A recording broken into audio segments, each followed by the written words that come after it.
MTV was the internet at the time, and I pitched a script and they bought it. I cold pitched it, I swear to God. But I went to work for VH1 and it was getting more and more stressful. And I was working at ABC News when O.J. Simpson was up, and I covered that whole thing. And that's when I knew that the game was up. We're operating in this enormous decline. And that's not what Moonologists were. Completely back to the early days of the medium. Maps have become the cat videos of the web. I wrote 2 columns a week, and then one day the phone rang and it was Fortune magazine. They openly admit that we can't tell the robots from the humans. Yo, man, this is just not gonna freaking work. In this era of online personas, alter egos, and personal brands, the journalist and author Jonathan Blum is known as the digital skeptic. He's a massively theoretical guy, a contrarian prophet whose opinions and predictions, while intended for our collective good, can be, well, offensive. Our economy, where we are now, should be at least twice as big as it is now. We should be wealthy beyond our wildest dreams. And when you start calculating what we've lost in digitizing the world, you get into such staggering numbers. Welcome to the Promo Cowboys podcast. I came to know Jonathan Blum when we were both news promo writer-producers at competing broadcast networks. This was a few years ago, and Jonathan Blum has reinvented himself, as prophets do. He left the TV industry to write about information science, from data mining to technology investing, all while I pretty much remained a promo cowboy. John Blum's a fast thinker and a fast talker. Starting a conversation with him is like pulling onto the freeway from a dead stop, 0 to 60 with your foot to the floor into heavy traffic. Who the heck is Jonathan Blum? All right. Right now, believe it or not, am a professional full-time author. I'm represented by Fine Print Literary Management in New York City, and I am writing a layman's guide to information science. I spend a lot of time on the phone with marketers talking about their metrics and how they calculate what's considered success and what's considered failure.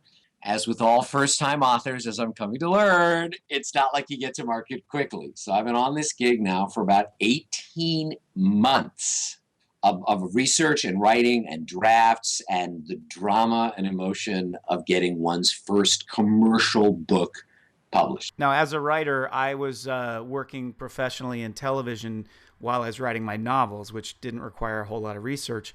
But is this your sole project as we speak for these 18 months? Yep. I mean, pretty much. I've done occasional work on the side, whenever I needed, extra money. It's been a challenge financially.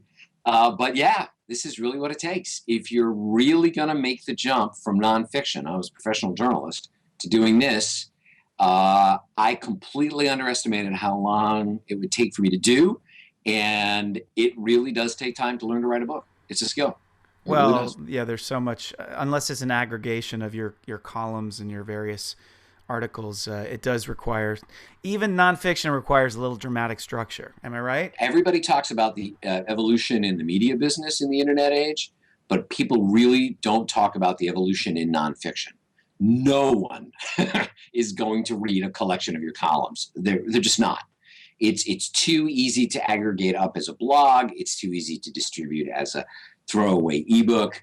You're never going to get paid to recirculate your columns. It's just not where the market is. You have to come to people with something that they're going to sit down for 14 or 15 or 20 hours and read. And it's really got to be good, and it's really got to be unique, and it takes a lot of work. It just does. Now, there are other ways around it. Memoirs seem to work. Biographies seem to work. They seem to be of scale. But you'll see nonfiction's getting shorter. And how you handle nonfiction is really, really, really evolving before our eyes in terms of a mass market commercial book. Okay, I'm going out here, but am I talking to a sort of alternate Malcolm Gladwell? They wanted me to try to be that Malcolm Gladwell guy. It's really hard to do, what seems to be working now is they want me to be a teacher of this stuff. Where information science is going now is everybody's so confused. Where the opportunity is to really present like a manual. Like, as an outsider, how did I learn how to do this? And then we're translating that to the reader. But yeah, believe it or not, it's I just didn't have the curly hair, man. My little shaved bald head, it wasn't going to be working so well for the Malcolm Gladwell thing. Oh, I see something here. Even though he writes about outliers and sort of contrarian things, you're contrarian yourself. And I think it's important that you sort of make clear your perspective and let us know exactly what it is that you're writing about as the digital skeptic.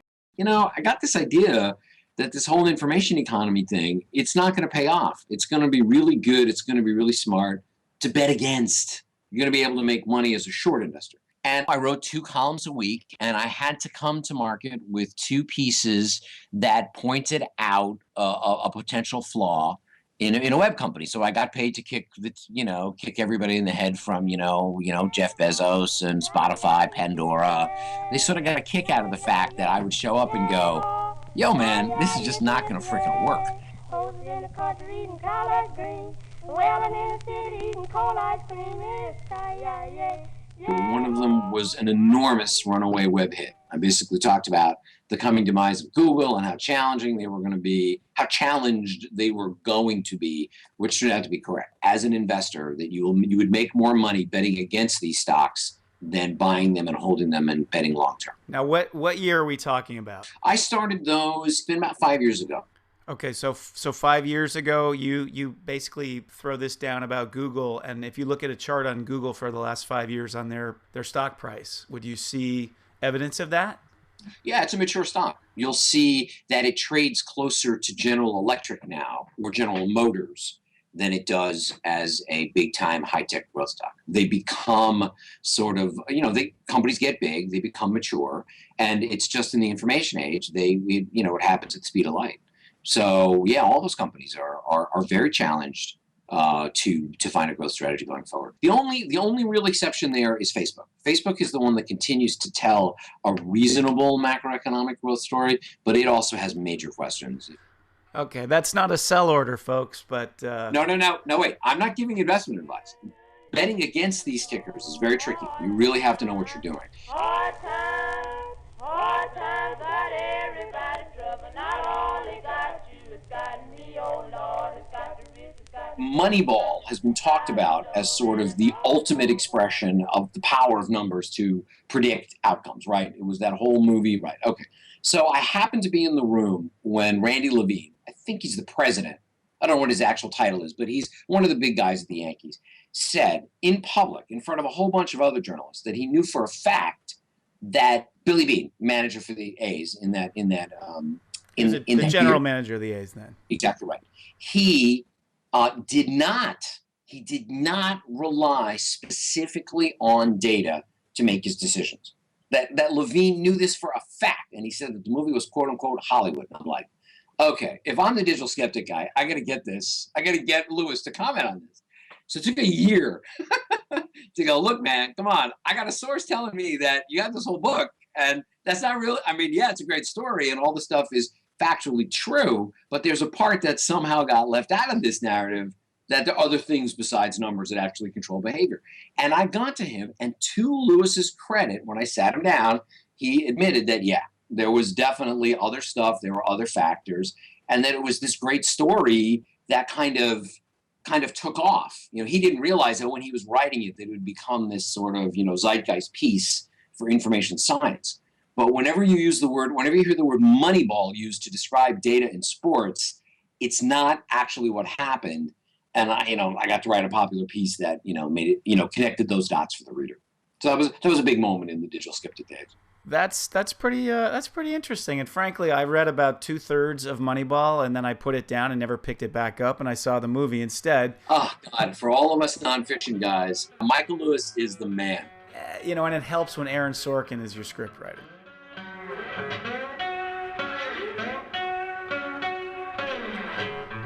Ever feel like the dumbest guy in the room?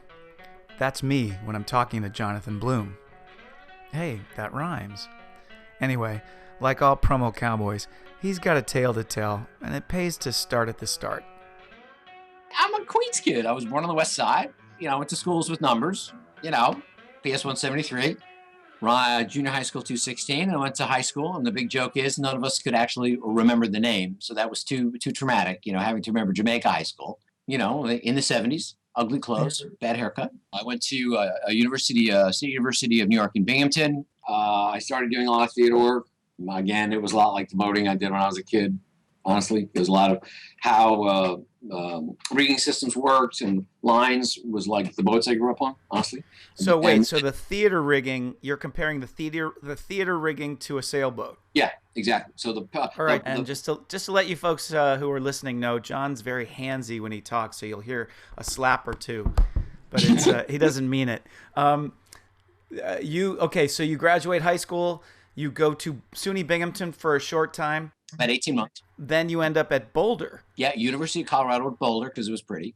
I went to Boulder because it was just messing around. It was 1979. But there was actually a Colorado Shakespeare Festival, and one of the directors said that Oscar Hammerstein had just given Columbia a whole ton of money and that they needed theater nerds. And what you realize about the Ivy League schools is that they're not looking for the best student. They're looking not the most interesting student. It's the most interesting graduating class. And so they made a place for me as like a theater nerd. Instead of being a rowing nerd or a tennis nerd, I was like on essentially theater, not really scholarship, but they gave me I had a role there. And I was one of the jerks in the department with the keys. And so I would run around and do shows and put stuff up and tear stuff down. And that was awesome for me. So once I was in New York, and then once I got exposed to that, and then that led to an apprenticeship with a Broadway designer. And then I was on my way.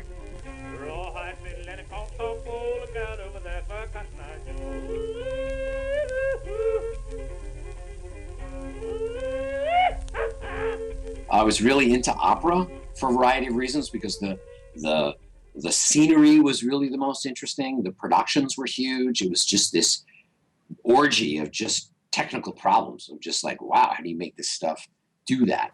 And a lot of my friends from that age are still my friends.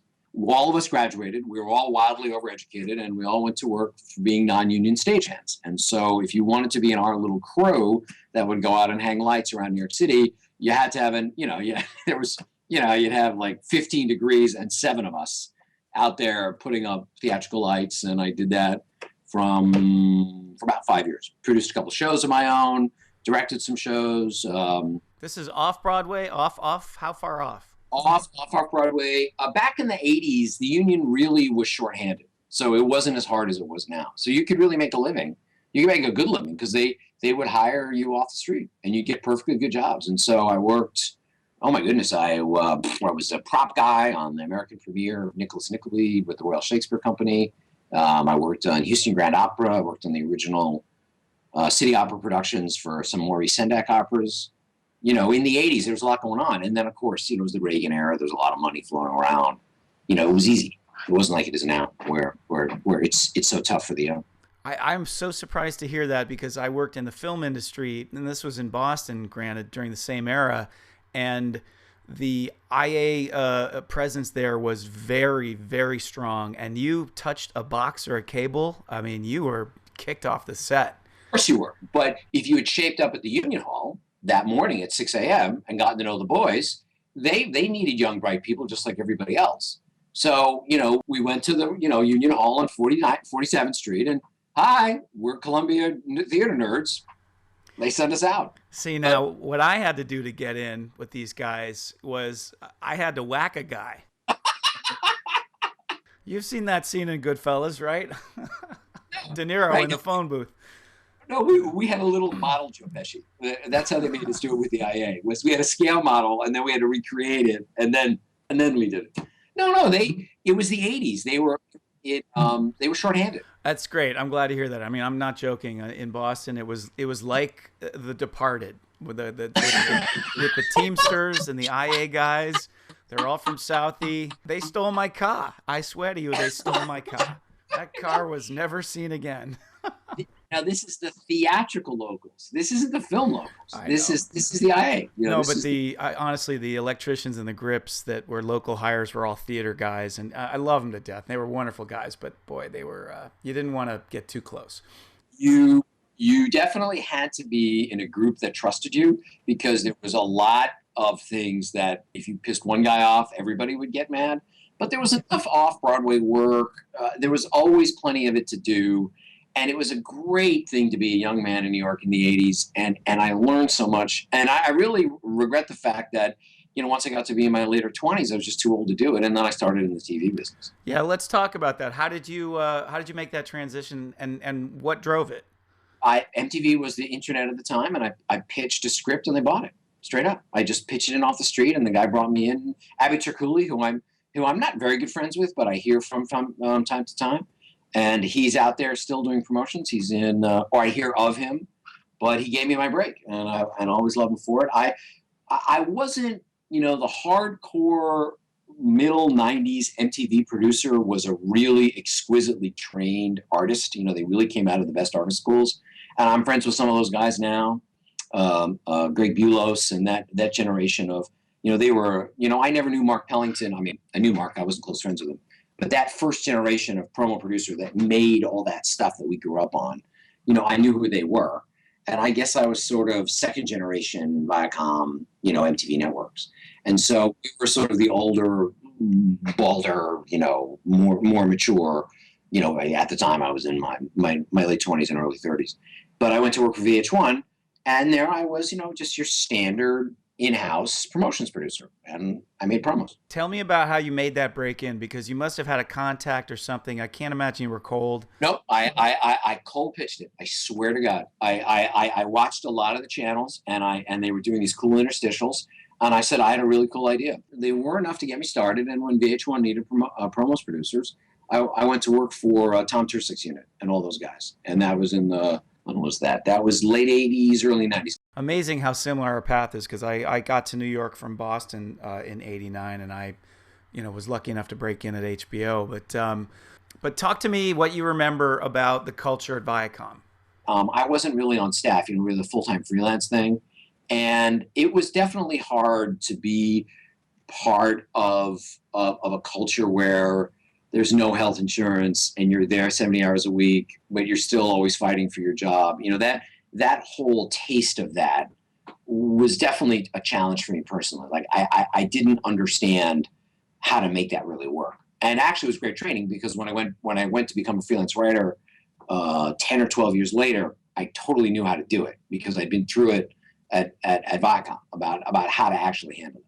So they were definitely frustrating times. It wasn't like, it was a barrel of laughs. It was hard work and very stressful. So, I imagine. And was it a wild party the way so many people imagine it to be? Oh no, it was endless work, and you just there were no resources. I mean, it was just they began to understand as we came to learn.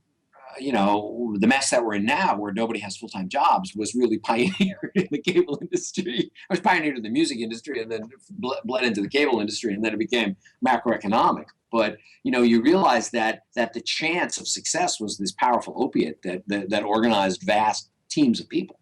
So they really diabolically dialed in this sort of Logan's Run kind of environment where, if you just do this one more job, this job.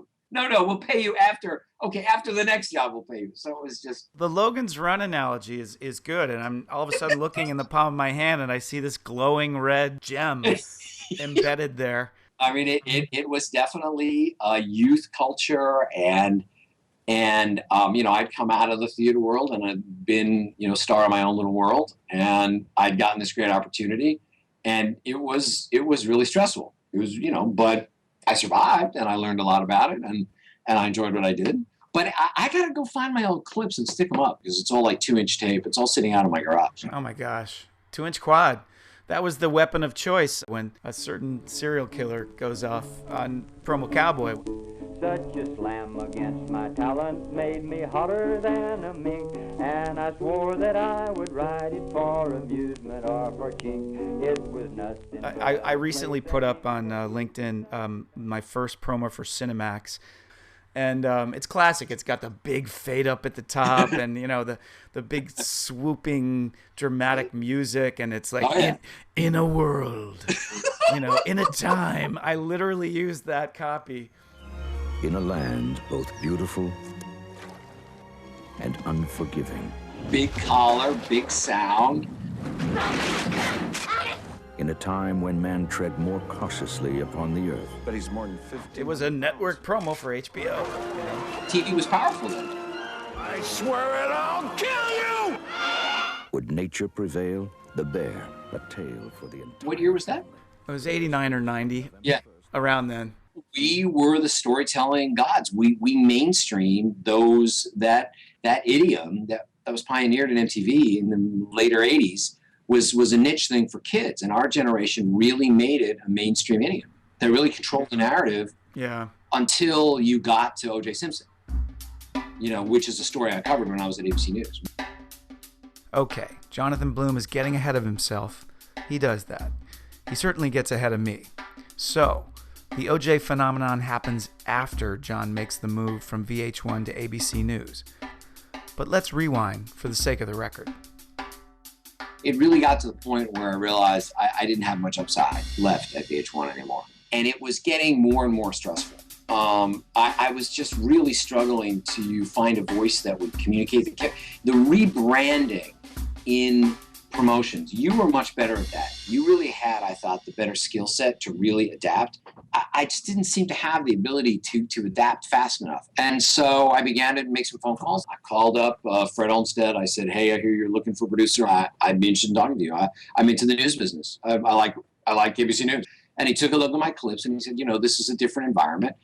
And they needed someone who could handle the network, which I learned was so tricky, but they still needed that cable idiom. So like you would go out and get a young web developer these days to, improve your website. I was a young video developer and they brought me in to do promotions there.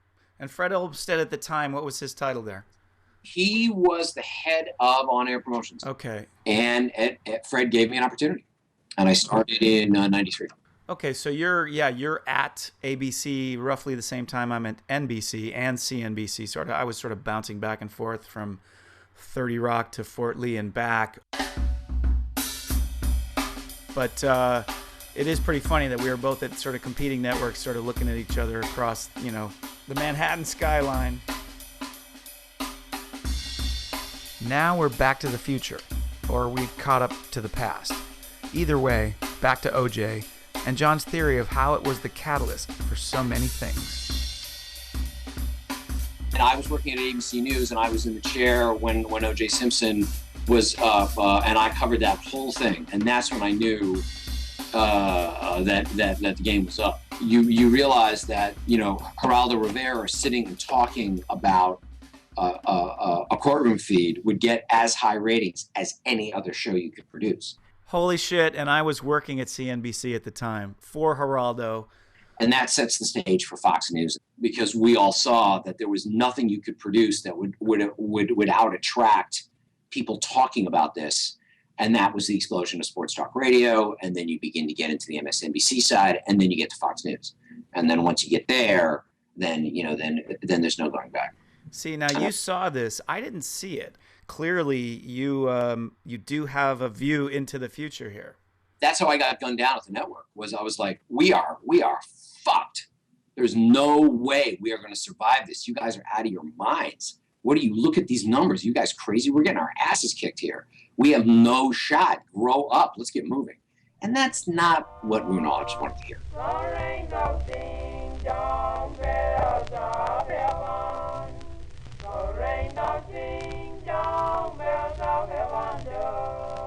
I just completely misconstrued, the hardcore TV culture. I just didn't understand. Like they could all act this way, but we weren't supposed to. So, oh my gosh, so true. I just couldn't. I didn't understand.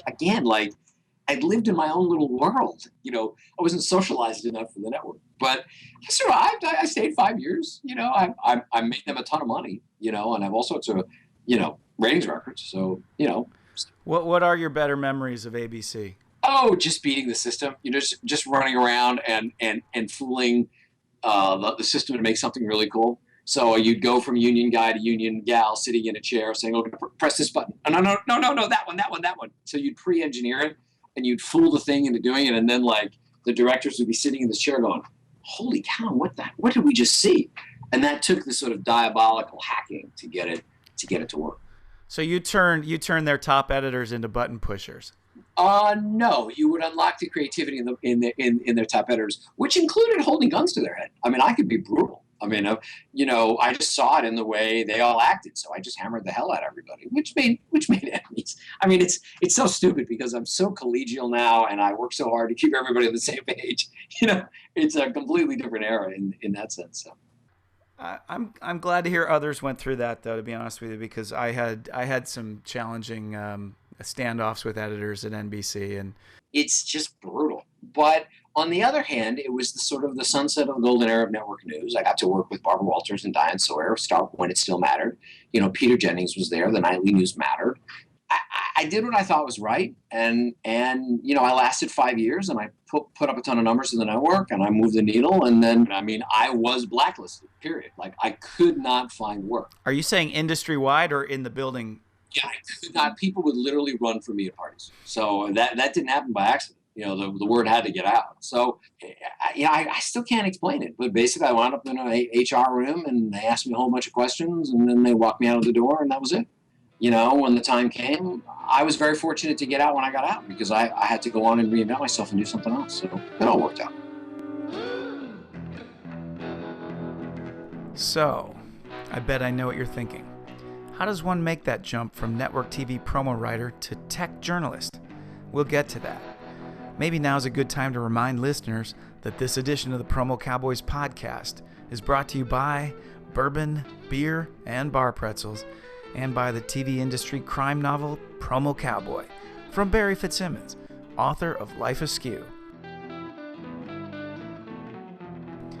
Now that's done, back to my conversation with Jonathan Blum, who's on the verge of a big career shift.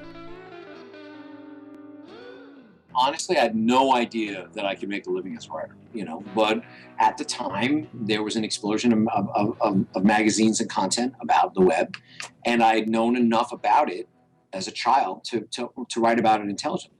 And it was so interesting. I mean, it was really a golden age for the media business. And so from the early 2000s forward, I just built up a clientele, and they needed content. A friend of mine named Kirsch Baumer, he was an editor.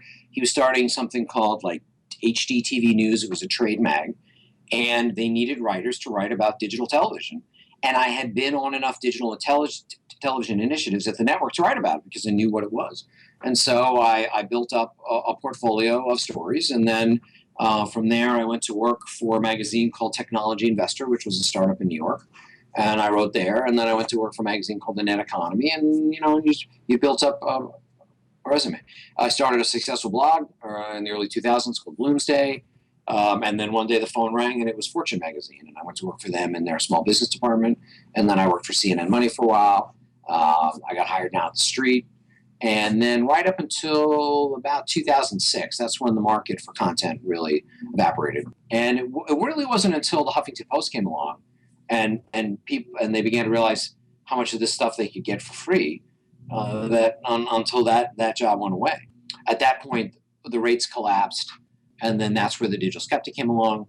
And that kept me going for about 3 years. And then this book deal came along. And that's what I've been doing since then. Okay, so at the street, did you work directly with Kramer? I know Jim drives people crazy. I love him, though, because he's a real person. He gets up every day, and he just does what he believes. And he never drove me crazy. I loved him.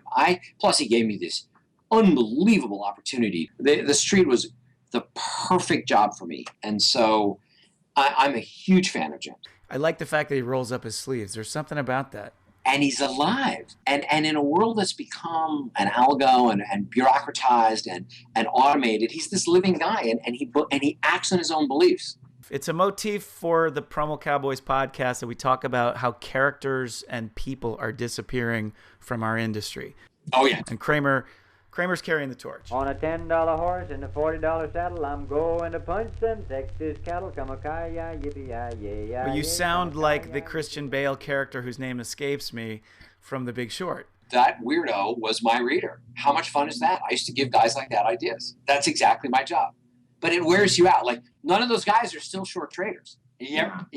I did it for 3 years. It gets like one of the guys I wrote against at the lending club finally got fired. 3 years after he did it, Loan and Propriety.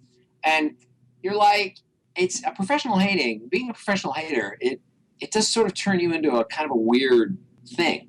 I see why Bill O'Reilly becomes Bill O'Reilly. Well, you have to come at everything with the perspective of, how can I basically subvert what this guy's saying? And you begin to realize that it's far more challenging to be prescriptive. And that's what I'm so fortunate is that, editors were like, hey, what's the upside here?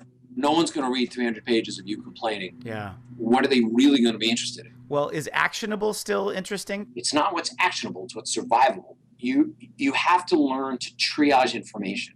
You're operating in a decline, in a world of the diminished expectations. And once you realize that, that's what gives you the power to really make good choices. What's that tiny little thing that's going to survive? We are at the dawn of a new universe. That's what the information age universe is. And the real universe that we live in is filled with conundrums that we don't understand. Are we so shocked that this information universe that we're creating is forming before our eyes in ways we don't understand? Is that such a leap? Of course we got it wrong. We've gotten every technology wrong since the beginning of technology. Of course we screwed this up. The future is someplace else. It's out there. I hope it doesn't have a Trump logo on it. We've got enough of those right now. Oh, there was a little kicking man, his name was Simon Slick. He owned a mule with dreamy eyes, oh how that mule could kick. He'd show one eye and shake his tail and greet you with a smile. He'd gently telegraph his leg and raise you half a mile. This mule, he's a kicker, he'd knock you down. At Digital Skeptic on Twitter, that's Jonathan Blum. You call yourself a budding stats comedian. All the little jokes I tell are by far the most popular. Are they like Steve Martin telling the plumber's joke to the wrong convention, or will the layman understand? Yeah, there's a study that came out that data science, the data now has weight. There's actual mass to it. So I go, data might actually weigh something. There's one tweet, and then I'll go, does that make America? We suffer from data and human obesity, jokes like that. It's science jokes. Russian space program, data business is like the Russian space program. Build a rocket, press the button, you hope. I don't know. Oh, Beavis and Butthead talk statistics. You said unit. I think you're more than budding. I think wilting. These days on Twitter, there's a really interesting load of arcane geographical and analytical stuff. Maps do great traffic. Believe it or not, mapping is a statistical survivor. Intelligent maps, intelligent diagrams, data visualization. But I think a lot of people hear mapping and they don't think geographical mapping. They're thinking other sorts of mapping. I just want to make sure that your words are... Geography. Yeah, literally cartography.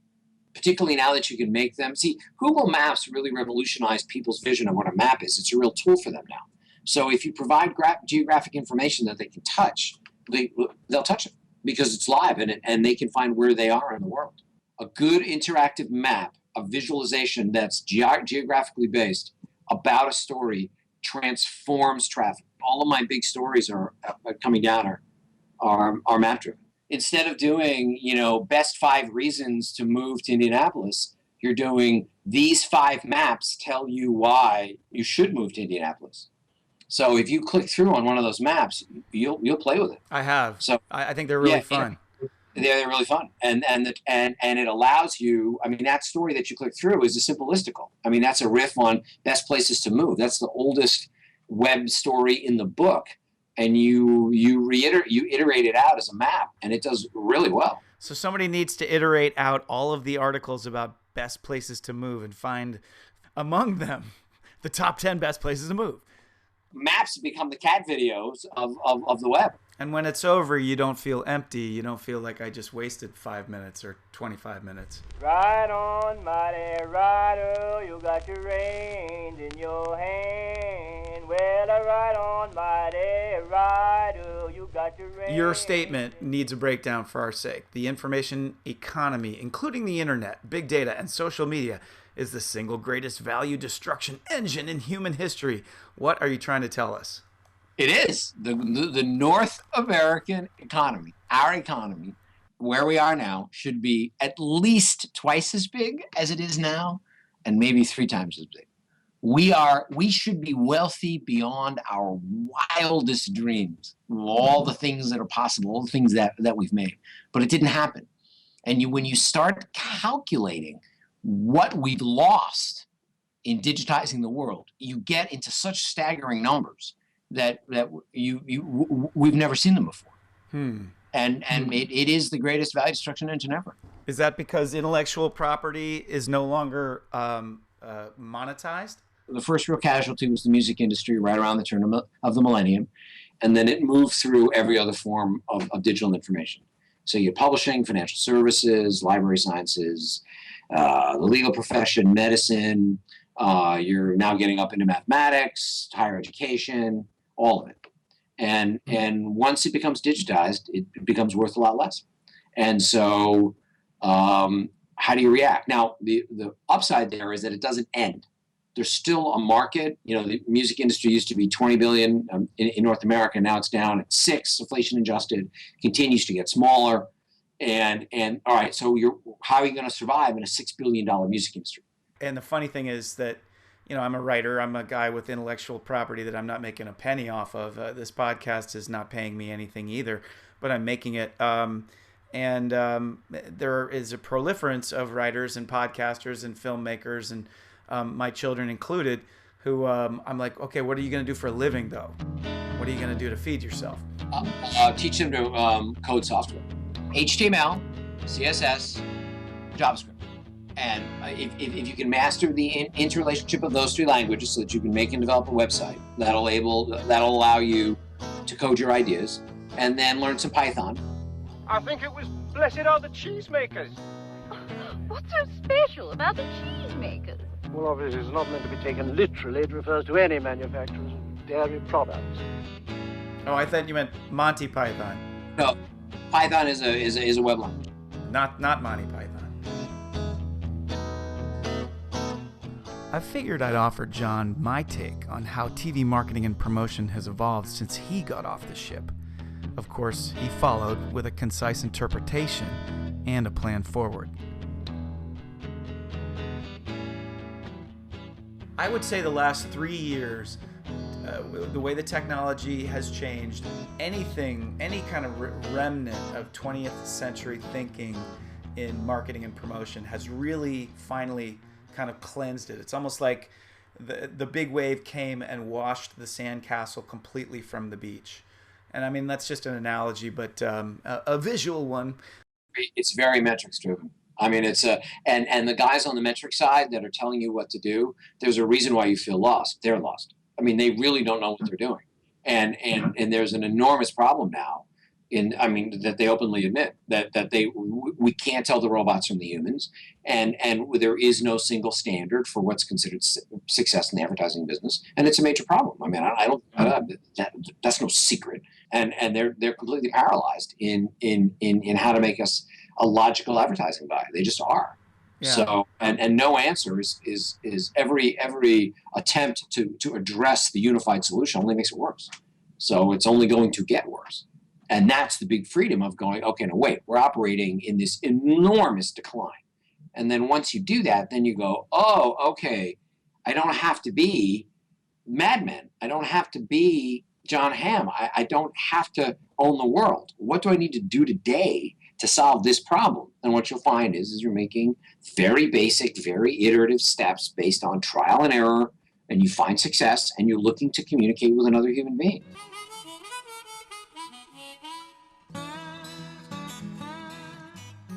I asked Jonathan Blum to get us out of here with one final anecdote about, you guessed it, getting fired in America.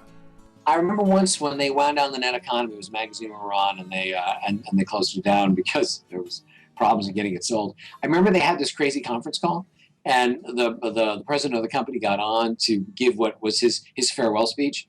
He literally went, okay, changes, okay, we're closing the magazine. He got about like 2 lines into like his big speech and then realized, oh, there's no way I'm going to deliver this. We're just going to fire you all. Was he weeping or was he laughing? The HR person had handed him this script and he took one look at it and like read like every 5th word there's life and changes, you're fired. It was great. Like, you couldn't be bothered. It was just tremendous. It was like, Okay, I gotta go. See you guys. yeah, that was it. Bye-bye. You've all got boxes on your desks. One huge upside about getting fired by ABC, I didn't have to pack up my own office. I mean, that was a huge bonus. They like packed everything up and sent it home. So I got like 10 boxes full of like really crazy office crap. The place had to be fumigated. It was just hilarious. That would cleanse me from ever wanting to work in network television again.